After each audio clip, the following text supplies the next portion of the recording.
Taip, tai labas rytas. Pradedame etikos komisijos posėdį. Darbotvarkėje yra tęstinis klausimas dėl gauto rašto svarstymo ir šiandien sprendimo priėmimo. Posėdėje dalyvauja 6 nariai, kol kas nėra Jolantos Gedvilaitės. Taip, gyvai tai aš ir Rokas, kiti prisijungė nuotoliu. Tai praėjusią savaitę mes apsikeitėm nuomonėm dėl svarstydami, ar nebuvo pažeistas pavyzdingumo principas 6. Taip, visi sakė nuomonės, ir sutarėm, kad apmąstysim, kas buvo išgirsta, ir šiandien priimsim sprendimą. Primenu, kad 9 straipsnį politikų etikos kodekso, kad kokius sprendimus mes galim priimti, tai pirma konstatuoti, kad valstybės politikas nepažeidė šiame kodekse ar institucijos, kurioje jis eina pareigas veiklą reglamentuojančios įstatymus ir kitose teisės aktuose nustatytų valstybės politikų elgesio principų reikalavimų. Tada vienas variantas, taip, antras, tada konstatuoti, kad valstybės politikas pažeidė šiame kodekse ar institucijos, kurioje jis eina pareigas veiklą reglamentuojančiuose įstatymus ir kitose teisės aktus nustatytus valstybės politikų elgesio principus ir reikalavimus. Ir po to, aišku, ten galima rekomenduoti valstybės politikų suderinti savo elgesį ar veiklą su kodeksu ir tais įstatymais, rekomenduoti viešai atsiprašyti. Įtarus nusikalstamą veiką, pranešti atitinkamam ikiteisminio tyrimo įstaigom. Tai tokia situacija. Dabar norėčiau paklausti, ar norėtų kas nors iš komisijos narių pasisakyti? Nebenorim, tada į Giedrių kreipiuosi, matau prisijungęs, gal jis norėtų ką nors tarti? Taip, labą dieną, norėčiau kreiptis į komisiją. Taip, prašau. Galima, ar ne? Tai, labą dieną, gerbiami komisijos nariai. Aš trumpą tokį, gal ne visai trumpą, bet tokią kalbą apie visą šitą susidariusią situaciją. Man pateikus rašytinius paaiškinimus, nė vienas iš komisijos narių neturėjo man klausimų. Ką tai rodo? Mano nuomonė tai signalizuoja, kad niekas iš esmės net nenorėjo gilintis į esmę. Ir šitas klausimas iš esmės yra politinis užsakymas. Aš pasidalinsiu tokiais vaikystės, paauglystės prisiminimais. Kaip ir vieną komisijos narių, aš taip pat turėjau brolį, jaunesnį brolį. Žinot, net jeigu brolis prisidirbdavo, ar būdavo kokioj nors situacijai neteisus, vyresniojo brolio pareiga būdavo jį ginti. Taip elgdavausi ir aš. Kodėl aš dalinuosi šitais prisiminimais? Nes mano vertinimu šiandien mes turime analogišką situaciją. Vienos iš komisijos narių jaunesnysis brolis užvirė šitą košę, kuri virto savivaldos įstatymo pakeitimais. Tai dėka to jaunesniojo broliuko, įvardinkim taip, mums kontrolės komitete teko ginti nepriklausomą audito principus visoj savivaldai. Aišku, apmaudu ir liūdna, kad bandant sutrypti kontrolės ir audito tarnybos nepriklausomumą, į šitą visą situaciją buvo įvelti ir kiti administracijos darbuotojai. Aš turbūt kažkuriam posėdį sakiau, kad aš esu įsitikinęs, kad kiekvienas žmogus turi pasirinkimą. Net jeigu aplinkui visi šoka į šulinį, mes galim rinktis nešokti. Gaila, kad buvo pasirinkusi šokti tą šulinį, bet tai yra jų pasirinkimas. O aš šiandien tikrai džiaugiuosi, kad mes kontrolės komitete atstovėjome tą neteisybę ir buvome teisingumo pusėje, ką ir parodė vėliau priimti savivaldos įstatymo pokyčiai, kad mes buvom teisingam kelyje ir mūsų pozicija buvo teisinga. Taip, šiandien galim pripažinti, kad tiesos pusėje atstovėti nebuvo lengva. Virė karštos diskusijos, politinės diskusijos, o pasirinkusieji šokti į tą šulinį, jie tiesiog galvą bandė pramušti sieną. Manau, kad visi čia esantis suvokėt, kad tos diskusijos jos buvo politinės. Nepaisant to, kad jas įsitraukė administracijos darbuotojai. Aš tikrai tikiuosi, kad jūs skaitėte mano rašytinius paaiškinimus ir susipažinot su Europos žmogaus teisų teismo išaiškinimu, kad pagal žmogaus teisų konvencijos 10 straipsnio 2 dalį politinių pasisakymų ar diskusijų viešojo intereso klausimais apribojimai beveik neleistini.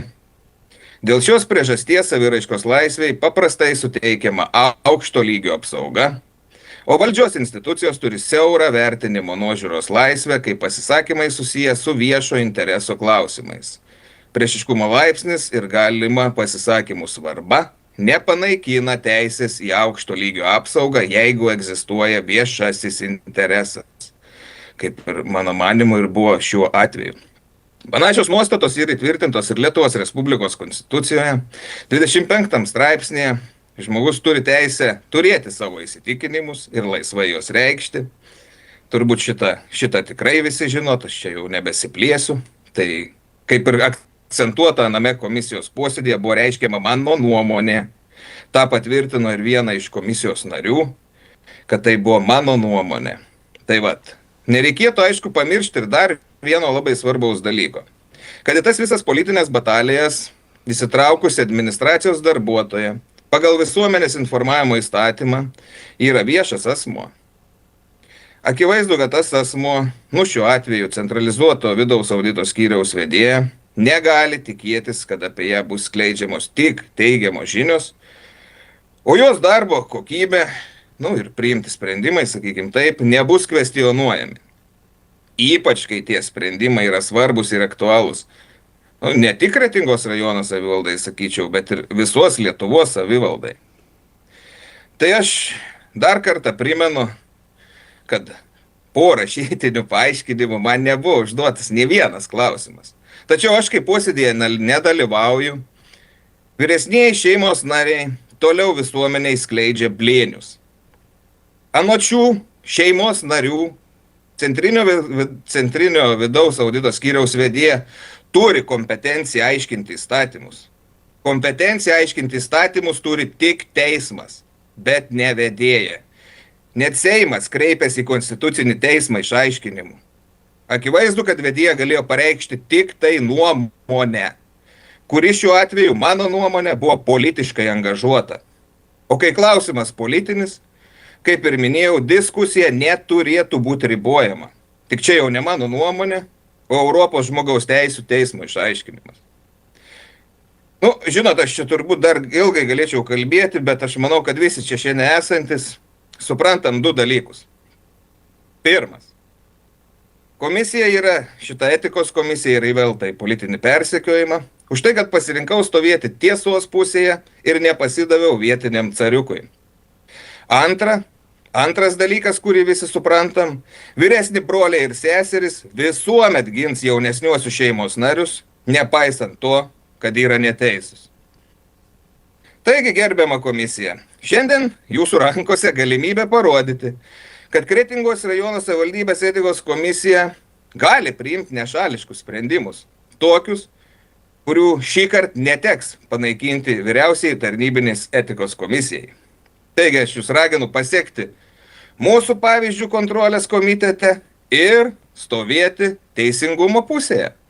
Taigi atsižvelgiant jau į visas rašytiniuose paaiškinimuose išdėstytas aplinkybės, argumentus, bei šiandieninį mano pasisakymą, gerbiamos komisijos prašau konstatuoti, kad Kretingos rajono savivaldybės tarybos narys Giedrius Petreikis nepažeidė kodekse ar tarybos, kurioje jis eina pareigas, veiklą reglamentuojančių įstatymuose ar kitose teisės aktuose nustatytų valstybės politiko elgesio principų ar kitų reikalavimų.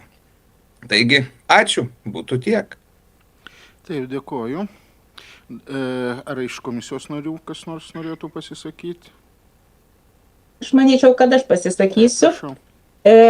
Į Giedriaus pasisakymą sureaguosiu truputėlį.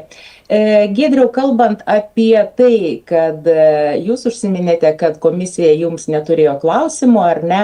Aš manau, kad tikrai komisija būtų turėjusi klausimų, jeigu jūsų pasirodymas būtų buvęs etiškas, korektiškas, o ne suvaidintas spektaklis, kuris atrodė gana keistai. Ir tada tikrai mes būtumėm turėję jums klausimų. Kitas dalykas, jūs teigiate, kad nuomonę galite reikšti laisvai. Taip, jūs nuomonę galite reikšti laisvai, bet nuomonė turi būti pagarbi.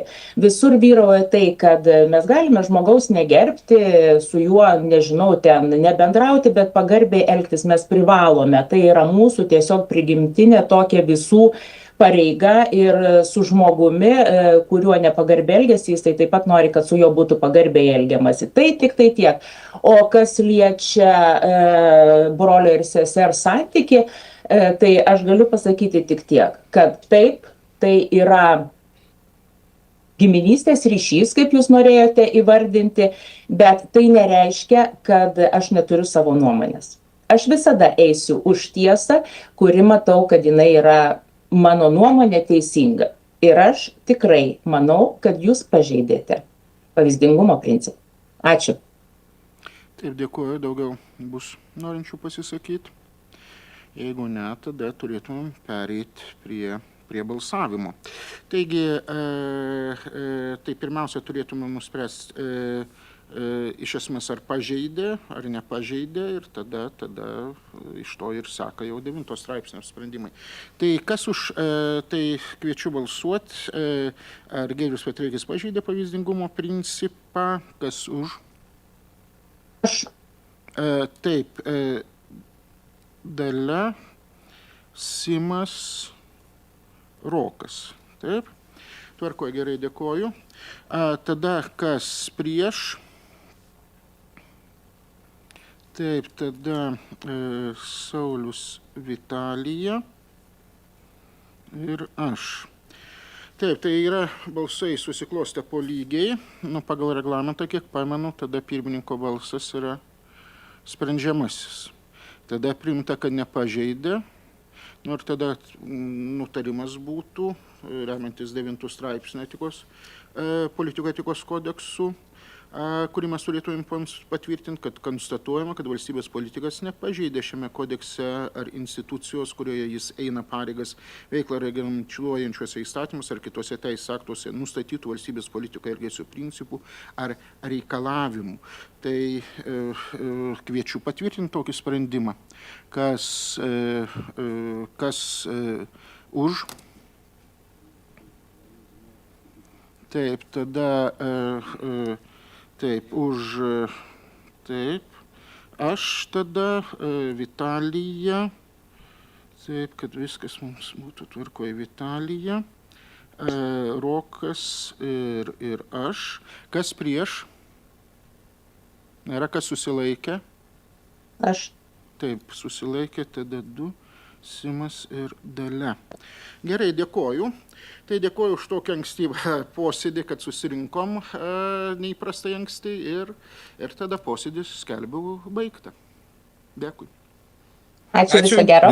Geros dienos. Geros dienos.